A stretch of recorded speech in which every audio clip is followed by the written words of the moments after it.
Hi guys and welcome back to the channel. Today I've got the tank review for the brand new independent Era 2 medium tank, the Warden. Now the Warden is a tank that is basically the M48 hull, or the Magak 3, I mean they're basically the same, the Leopard 2AV turret and the VT2 120mm gun. On the whole, what are my initial thoughts on this tank? Well, this tank is pretty decent. It's pretty okay. It's pretty balanced, is the way I put it. Its mobility is pretty nice. Its armour is troll on the turret, although the hull armour is pretty garbo.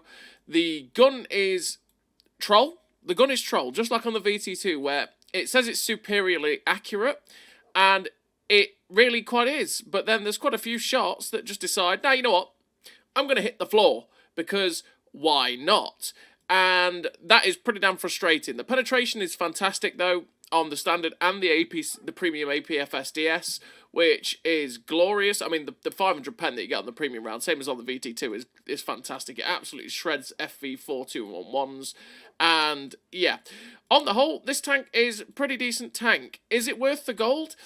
Well, I think it's pretty damn expensive for what it is, and there is another tank that they've released within the last week that is still on sale, has better bonuses, and is probably just about as good, if not better. And it's cheaper.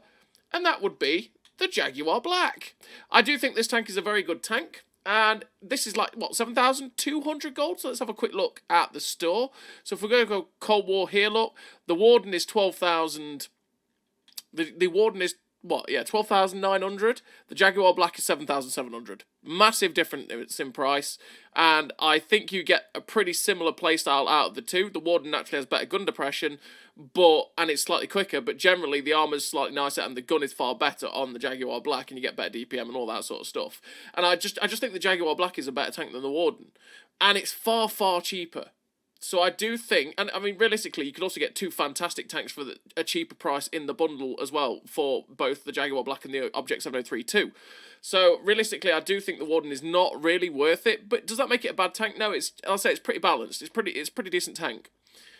So without further ado, let's get into the statistics of the Warden. So on the statistics, we have here, look, 1200 horsepower engine with a 65 km/h top speed and a 27 km/h reverse speed, which is really, really nice. And you get a 21.22 horsepower per ton ratio, which means you do hit that 65 km/h top speed. Although I found that on quite a few terrains, it does struggle up to the 65. Like, you will hit it, but sometimes you're going about 62 to 63 pretty consistently, right? As opposed to going at the flat 65.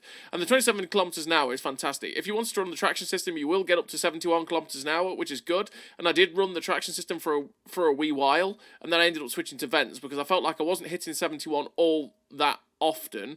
And I felt like I got more out of vents having the better DPM, accuracy, and so on and so forth out of the vents. And you could change it up to have anything else as well, really.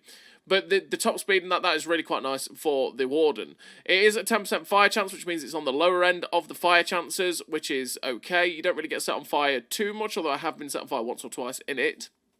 You get 2,900 hit points, which is a good slab of hit points to use. It's about 30 less than the VT2, which is probably very comparable to it. You get 38 degrees a second on the hull rotation speed, which is fine. You can make that better with clutch braking, traction system if you want, stuff like that. The soft terrain resistances are 2.3 on soft, 1.2 on medium, and 1 on firm, which is okay, but you might want to make that better with off-road driving because, again, it doesn't quite hit that top 65 all that much. Even on soft, flat terrain, like sometimes it just struggles up to it, which can be a little bit annoying for that little bit of sluggishness, even though it's got good power to weight. So you might want to help that out with the off-road driving.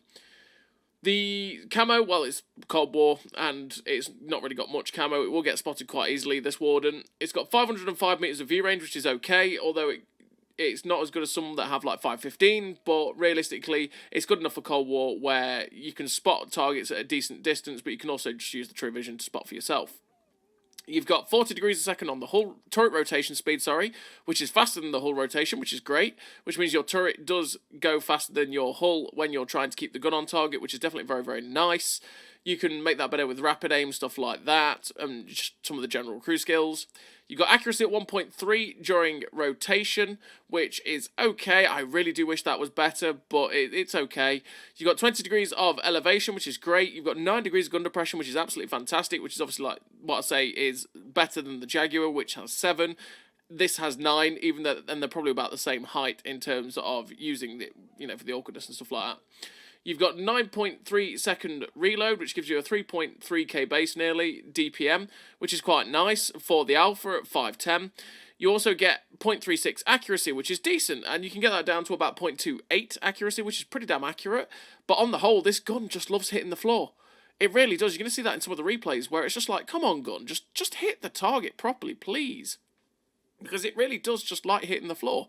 It really does. I can't stress that enough. It's a very, very frustrating gun at times for that. Same in the VT2 as well. You've got 2.11 accuracy during movement, which is okay, and you will get that a lot. Well, it's better than okay. That is actually pretty okay at all. Well, pretty good, I should say. It's always okay. It's pretty good. 2.11 you can get down a lot lower with the gun stabilizer and with run and gun, which is decent. You've got 2.3 second aim time, which you could make better if you were to run a GLD instead of the traction system or vents and stuff like that. You could make that even better, but it doesn't really hold you back too much. You do get 2 rounds of APFS DS and heat, which means you don't get a HE shell like the VT2, exactly like the VT2, I should say. You've got that 418 penetration on the APFS DS, the standard one. 504, there we go, English, it's hard.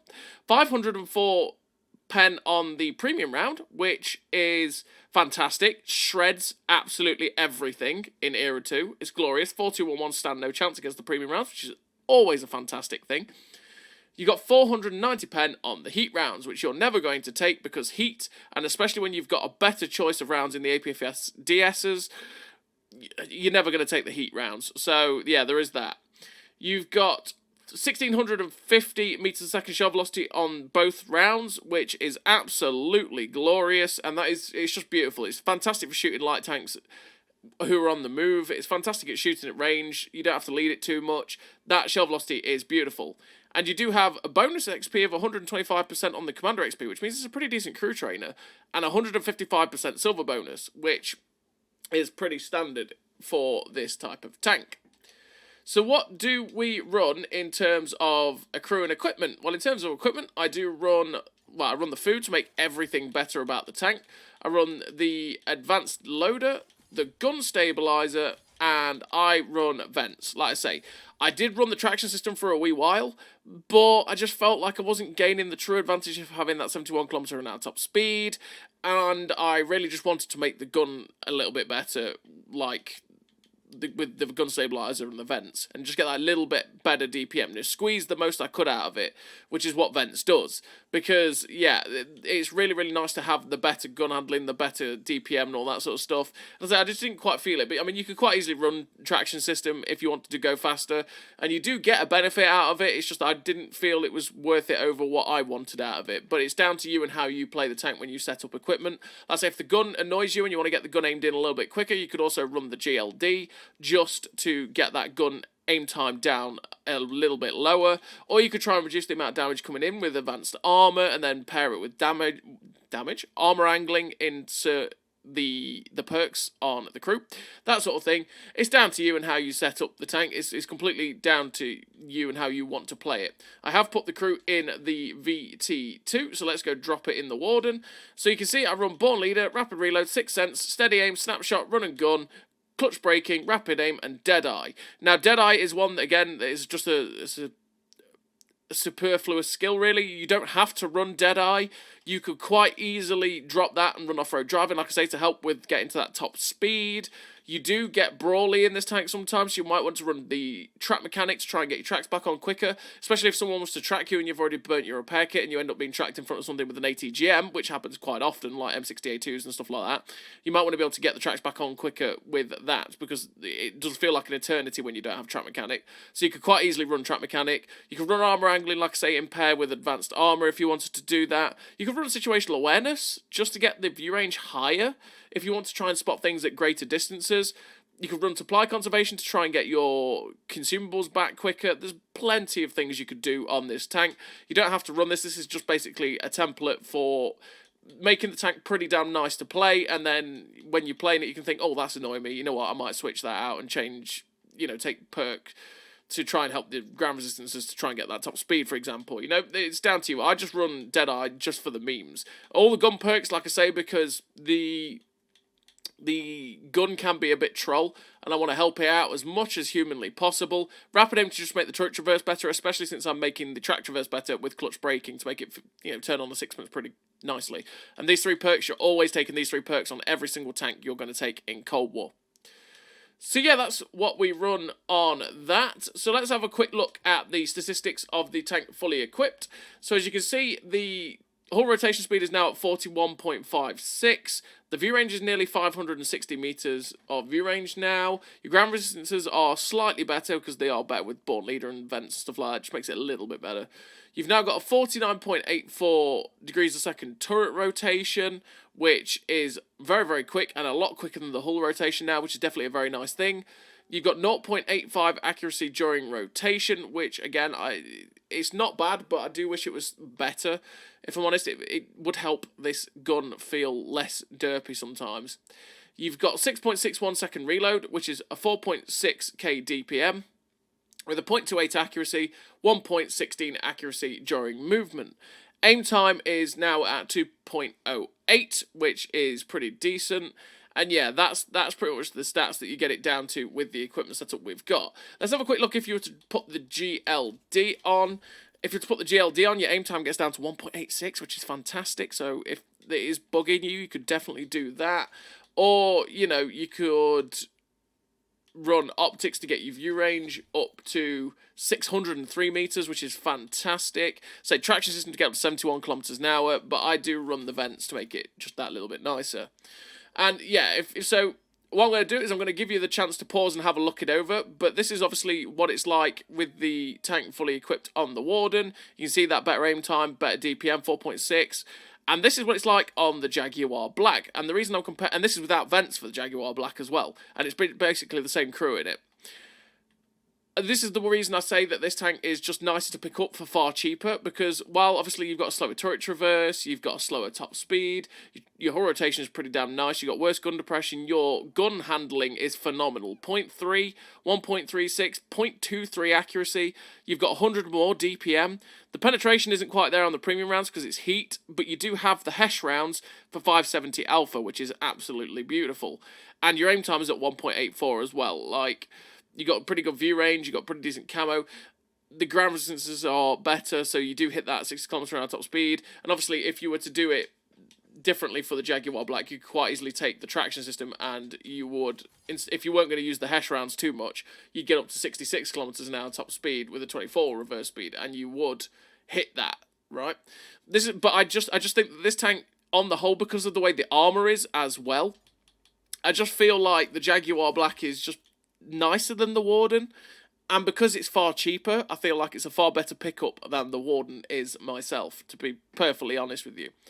So let's have a quick look at the armor so you can basically get a look at it, because it is a medium tank with some sort of armor. The turret armor is pretty nice. If you've played the 2AV, you will know how that is. It's got some pretty good all-round armor on the turret at 325 and 345, 280 on that little bit there, 220, and then it starts to go down from there. You've got 150 behind the gun mantlet, and then you've got the hull armor, which, again, is really not very good at all for the era. It can side scrape, though, the Warden, because you do have pretty nice side armor.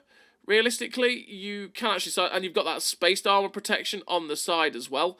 That spaced armor there on the side for, was it 15? Yeah, 15 millimeters of spaced armor is very, very nice. It helps you to side scrape in this M48 hull, and that is something that you want to try and utilise for the Warden, pretty much. So yeah, that's the Warden. I do think it's a pretty good tank. I think it's pretty balanced, but at the same time, I do think the Jaguar Black is better, and I feel like the Jaguar Black is more of the tank to pick out of the two, especially those that are on sale at the minute. Especially since you also get, the Jaguar Black seems to make better silver than this does, and as well as that, it also has a better XP bonus because it's one of the black tanks. But like I said, does that make the Warden a bad tank? No, not at all. It's a pretty balanced tank, and it can be pretty fun to play. It's probably slightly better version of the VT2 at this point because the mobility is around the same. You know, it's fairly similar to the VT2. You can go hull down, although I think the turret armor on the VT2 is better, but the gun performance is actually better than the VT2 as well. So it's down to you. So as always, everybody, I'm going to send you over to the replays where you can make your mind up on the Warden, and you can decide, well, you know what, that gun does look derpy. I don't like the looks of that. I might just go for the Jaguar instead. Or, oh no, actually, you know, I like the looks of this. I like the 120mm gun. I like the pen. The DPM doesn't seem too bad. The mobility seems alright. You know what, I might pick this up. So as always, everybody, I will send you over to the replays. So here we are in the replays on the first of 5 replays. Yes, 5 replays. But we've got a helping hand of gameplay here for you in the Warden. And we're really going to show it off. And this first replay is on Dragon's Ridge. And honestly, this game on Dragon's Ridge absolutely epitomizes the gun performance for me in general of this tank. There is going to be quite a lot of shots that are literally like, why? Why did you miss? And that's just that's the way it is. It just misses shots, and I sit there going, but why?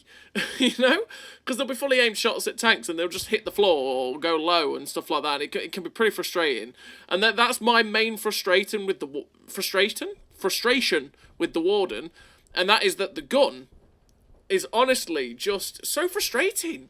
It loves to miss shots. Like the gun on the Jaguar is a thing of beauty. And it hits most of the shots I ever want to hit. It's fantastic. This gun just goes, that piece of dirt there, I like that piece of dirt. Well, actually, I don't like that piece of dirt, so I'm going to shoot it. And that's what it does. And it's pretty frustrating. So as you can see, we're taking the position at D4, because it's a good position to take to cut off people that go down the 1 line. We managed to get a shot into the Bandit.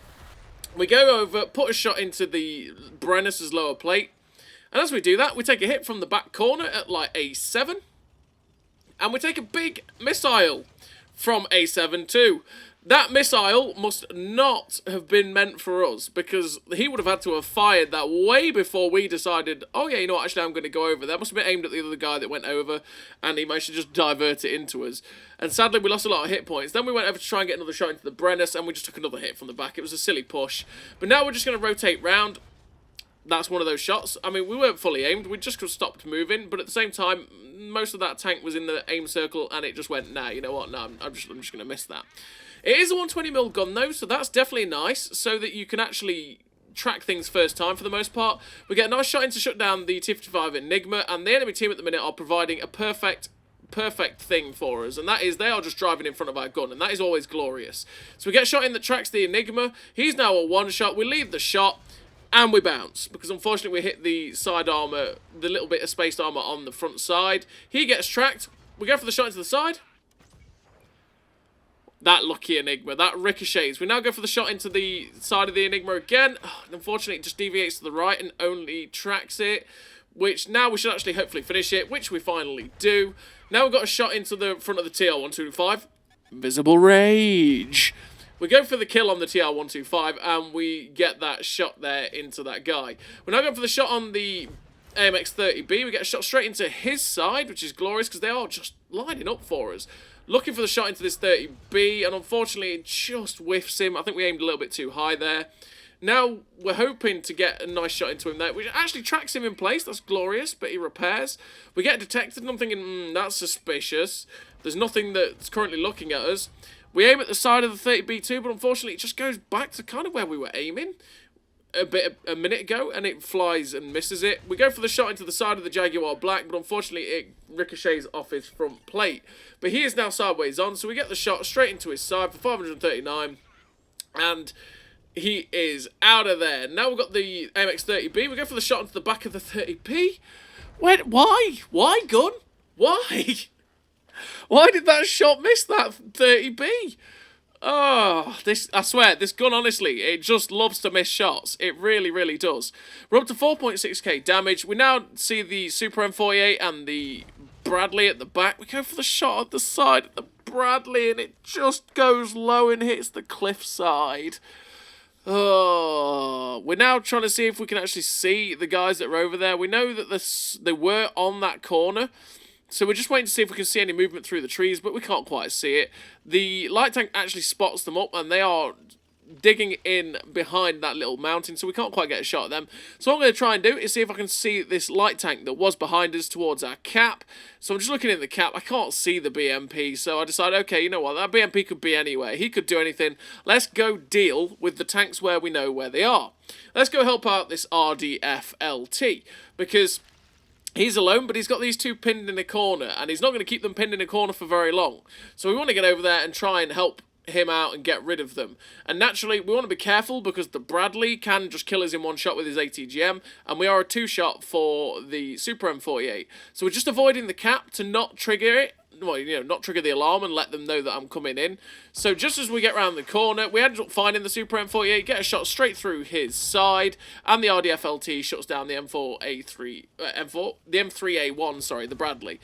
Now the M48 is going in on our friend. We get a nice shot into him, RBRT on the move, and the RDF shuts down the Super M48.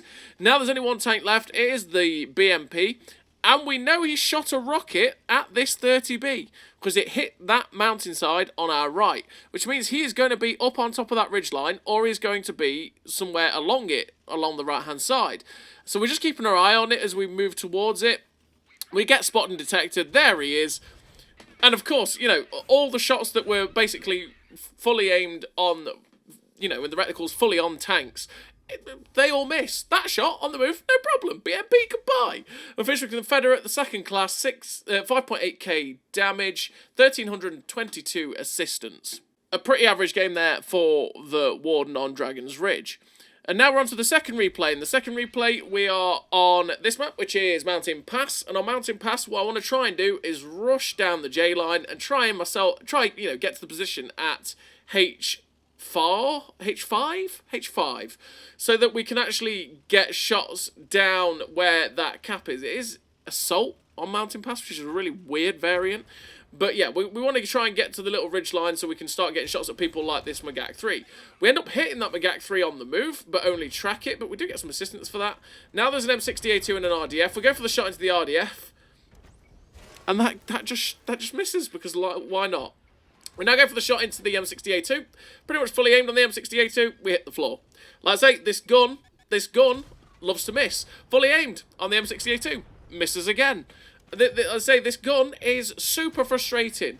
We see that M60A2 fire a rocket at us, and we go, nope, pull back and get safe. We did finally actually pen that guy, although we low rolled quite a lot for 441. We're just looking for anyone that's camping on top of that hill there. We're not seeing them, so instead we're going to try and get some shots into these guys. We go for the shot into the RDF LT, and unfortunately the shot again just whiffs it. The MX-30B2 charges into the middle into our two guys. I have no idea why he did that. That was death for him. And we shut down that 30B2. But we may as well move on now. We've spent too long fighting on that corner. We need to go progress the fight on our own flank. We hit the shot on the move onto the Leopard, because of course we do. We've missed all those stationary shots on that M60A2. But the shot into the Leopard on the move, why not? And the shot on the 30B.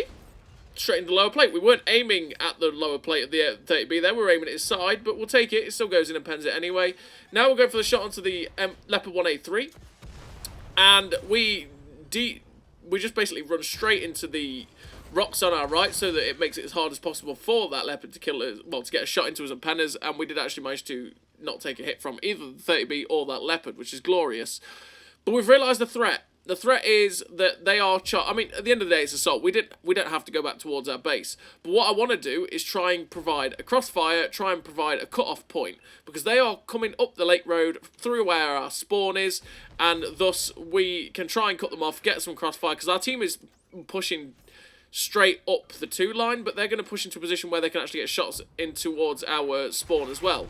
Unfortunately, we take a hit there from the BMP-1. We didn't see the MX-13 SS-11 till it was too late. He gets a shot into us as well. We go for the shot into the side of the BMP, and that shot just went, no, you know what, I'm not hitting that. I'm just going to miss, because again, that's what this gun does. Now see that AMX-13 SS11 though, when it's like, you know what, you shot me with our ATGMs. I don't care about the other bloke, I'm shooting you.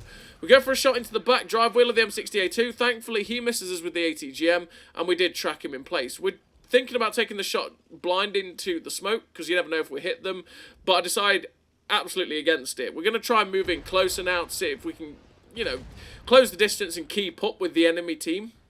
And there is a lot of smoke being thrown about. We get the shot into the drive wheel of the M60A2, but sadly, that shot doesn't actually track the M60A2 like I was hoping. But it's a bit of damage, we'll take it. We're up to 5.3k damage and 545 assistance. We're up 8-5, and again, the enemy team is it's not looking good for the enemy team. They're trapped in a bit of a pincer here. Once the people get behind them at C4, it's going to be curtains for these poor blokes. So we charge around the corner, and now we're just having a problem of too many bodies. We go for the shot into the M60A2. I didn't realise that there was a dead wreck in front of him, so unfortunately we ended up shooting the dead wreck. Now we go for the cupola on the M60A2, and unfortunately that shot ricochets, which is really sad. But there's only 2 tanks left on the enemy team, just trying to get the shot into him. We finally do get the shot into that M60A2, putting us up to 5.8k damage with 912 assistance, and that was the end of the game for us in the Warden on Mountain Pass, and we finished with the victory. 2 kills, 5.8k damage, 912 assistance, the third class, the Confederate, the 1267 base XP. Again, a pretty average game there for the Warden on Mountain Pass. Now we're on to the third replay. In the third replay, we are on this map, which is... I still can't remember it. It'll come to me. Don't worry. Don't worry. It'll come to me. So what we're going to do on this map is we're going to go to the position at F7. And Brain fought. Count us. It's count us. Yes, we got there. Let's go, Brain. Let's go. We got there. It's counters. Not counters. We're going to go to this position here because we can actually cut off the enemy team as they come out of the base. We can get some cheeky early shots. We just have to be exceptionally careful where we are because we can push a little bit too aggressively and they might get some cheeky shots back into us and that won't be good. A fair amount of our team has gone down the 9 line, so they might be able to get shots into people as they cross out the town as well. But what I'm deciding to do is to go round and try and get the medium tank out that's currently on our left. So there's an M60A1 there. There was also a Leopard, but I completely forget about the Leopard, and we have a bit of a brain fart. I think, okay, that tank that's running away, that must have been the Leopard, right? It's running away. So let's go after the M60. It's like, oh no, that's a Leopard. Hello, Mr. Leopard. We get the RBRT in. We do have a friendly WZ-122 in with us, which is great. That Leopard now is trying to run away, and he gets shut down by the TR-125. We're now going after this M60A1. We get a shot through his upper plate. Thankfully, he only tracks us. And he's now getting attacked from behind. And we've basically won this flank at this point. We're trying to get the shot RBRT on the move into the M60A1, and thankfully the shot goes in and shuts that guy down. Now we've got to deal with the tanks that are there at K5. Also deal with the other tanks that are round this corner from us. We go for the shot at the AMX-30B, and unfortunately that was just a poor shot and we missed it. Now there's the Magak 3 round the corner. We go for the RBRT into that guy, and he'll get shut down by the other 2 blokes that are with us. We see that there's a 4-2-1-1 in front of us, so we switch to the APF-SDS, the premium APF-SDS that is, so that we can quite easily go through this guy's armor. We get a shot straight through his side. Moving up on this guy, he's not bothered about us, which is glorious, and with the penetration on these premium rounds, I have no doubts about penning this guy no matter what. We are going to pen him pretty much every time, unless we get a stupid angle. We put the shot in to shut down the FV-4-2-1-1, and goodbye, Mr. Aluminium Chieftain. So, we're at 3.7k damage with 279 assistance. The enemy team is, well, if they were still in the town, they would have come and helped their friends there, but they didn't. So most of their team seems to be in and around the B1 corner and at A4. So what we want to try and do is push up quite aggressively to be able to get shots into those guys, spot anyone that might be camping at C1. If they are, because we can try and get some assistance. But we want to try and stay ahead of the game, essentially. So this Brennis is out in the open. We make sure we get the shot into his side. He's going to probably get shut down by that bandit who just rams him. Now we'll go for the shot into the side of the AV. Thankfully, the shot goes straight through the side of that 272 AV. He is currently pulled back there, so we can't get a shot into him. We've now got a shot into the side of the Brennis, which goes straight in. Like I say, this gun can be glorious, but at the same time, it can also be pretty damn derpy. Unfortunately, we got a full shot into this cupola of that Brennus, and it flew to the right and ricocheted off of it. Now we've got a full side shot on the AV, and the shot just goes low and only tracks the AV. This is what I mean by this gun sometimes. Unfortunately, the shot also goes wide and only bounces on the AV. That's for 18 problems in the angle we hit that AV at. So we switched to the premium rounds because the 500 pen is not going to have any problem whatsoever with that T72 AV. And we've realised, okay, the enemy team is now only 4 tanks left, and they're basically all behind this ridgeline in front of us and this AV. So we get the RBRT on the AV, go for the shot, and of course that shot just flies straight in, shuts down the T72 AV. We're going to try and get around the corner to get the kill on this Brennus, but unfortunately the Brennus dies. But we do finish the game with a really nice total for the Warden there on Kaunas. Finish with the epic victory. Become second on the team, 6.4k damage, 1336 base XP, 289 assistance. The second class, the sniper. Pretty decent game there for the Warden. Again, it's another fairly average game for it there on Kaunas. And again, you just saw the trollness of the gun at times, where it's just hit the target gun, please, you know? You sit there going, how did that... Come on, like, come on, you know? It's just going to be pretty damn disappointing. So now we're on to the fourth replay. And this fourth replay, we are on Siegfried Line. And on Siegfried Line, we're going to push quite aggressively to this little ridge line here at E5. Because if we have a decent amount of people behind us, hopefully, we should get a good amount of assistance. So we missed 2 shots there on the move on the Bandit that we could see with true vision. We go for the shot on the 13 SS11, but unfortunately it just hit the floor. We go for the shot into the side of the 13 SS11, which actually goes in glorious times. He's now weaving, ducking and dodging, dipping and diving. We're just trying to make sure we hit it, and we actually do hit it, but unfortunately it doesn't pen, which is quite surprising. The M60A2 just aggressively pushes over and slams an ATGM into us, but he only does like 300 damage. Then gets an ATGM into him. This Bandit is spotted out in the field. I'm surprised with the amount of people behind me that Bandit is not getting absolutely trashed. The Sheridan comes over to get an ATGM into us. We're fairly lucky that we haven't been penned by those 2 ATGMs for full. But I think he hit our turret, so therefore it didn't go in. We go for the shot into the M60A2 because I want to try and get rid of these ATGM tanks as much as possible. You can see I'm just being careful of the Sheridan on our left. We get a shot there into the tracks of the M60A2, making it hard for him to get a shot into us. The Sheridan comes down again. This time he does manage to pen us with those ATGMs. We get the RBRT into him. Now we're going to back up because I don't want to get... This 4211 can go hull down here on this ridge line in front of me, and he would just end up ending me, and I don't want that right now. We're up to 4k damage so far, which is pretty decent. We're just watching the corner in case that Sheridan decides to poke out and get us with the ATGMs. But the 4211, I'm looking at it going, you know what, I could be cheeky. That 4211's run away. He's going to get the light tank that's directly behind him. And this Sheridan's kind of isolated. Okay, you know what? We're just going to pull round, get the shot into the back end of the Sheridan, and we've now got a Chieftain with us as well. That Chieftain ends up taking the full brunt of that Sheridan's fire. We go for the RBRT into the Sheridan. Unfortunately, the gun just misses it at point blank, and we don't quite get the shot into that guy. Now we've got a shot into the 30B2 Forad. We get a shot straight through his turret front because we're firing premium, so it's going to butcher it. But we still got the premium in because we're going to go help this 13 SS11 with this FV4211. So we slap the shot straight through the side of that 4211 because, again, this round has no problem whatsoever. We do have the side of the 4211. We go for the tracks. That back drive wheel, which we get, which tracked him in place. Unfortunately, he did repair it.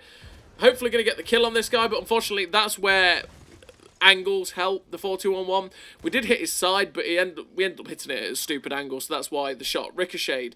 But we're up to 6,000 damage, and there is 5 tanks left on the enemy team. They all seem to be in the middle of the map.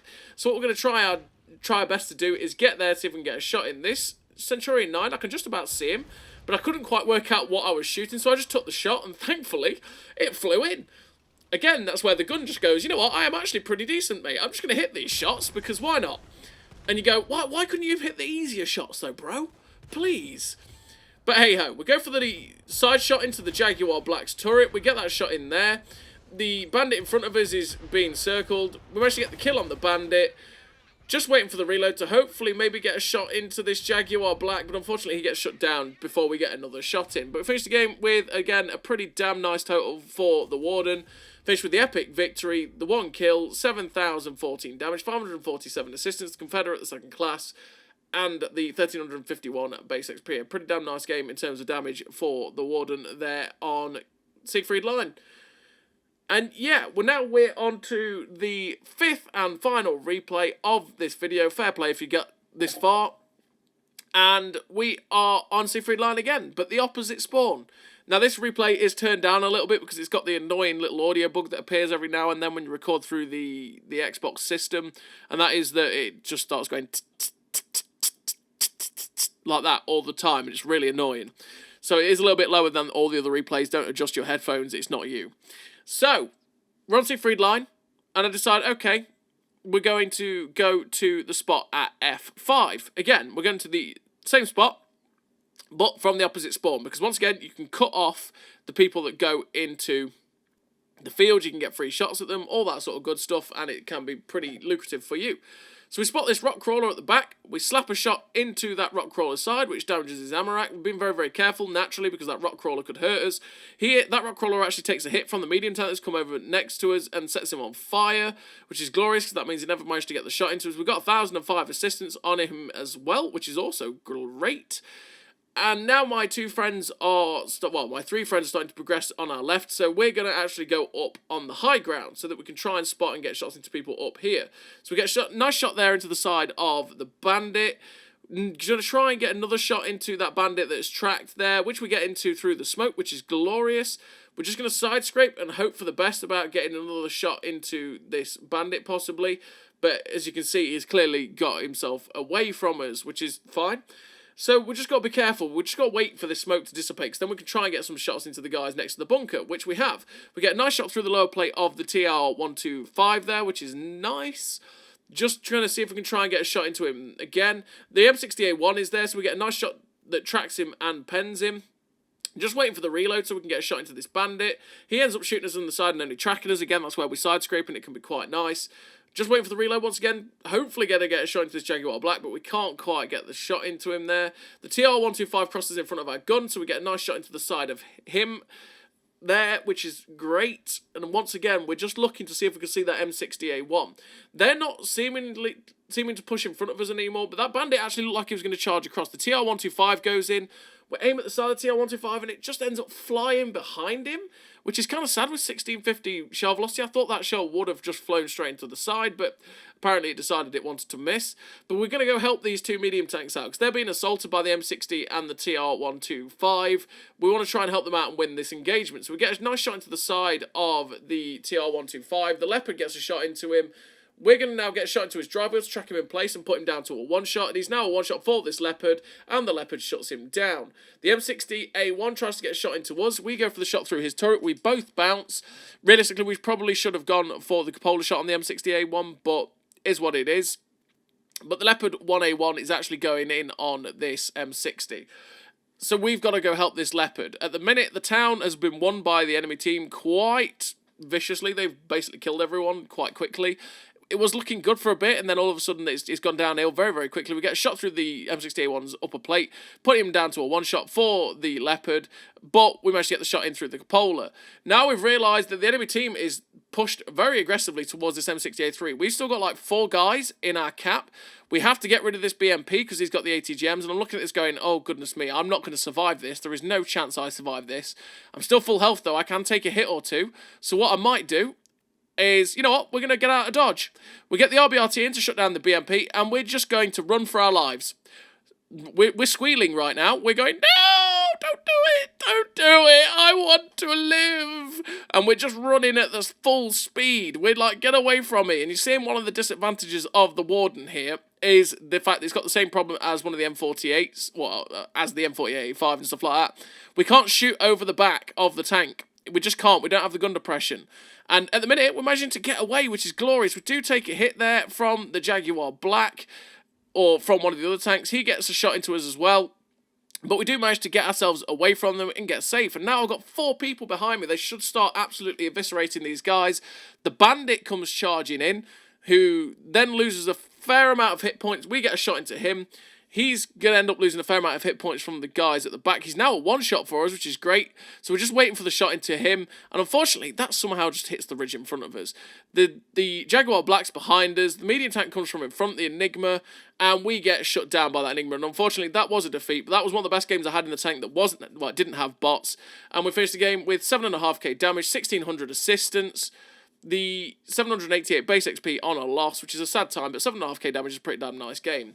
And it's just a shame that we couldn't get anything more out of it. So as always, everybody, thank you very much for watching. I'll see you next time.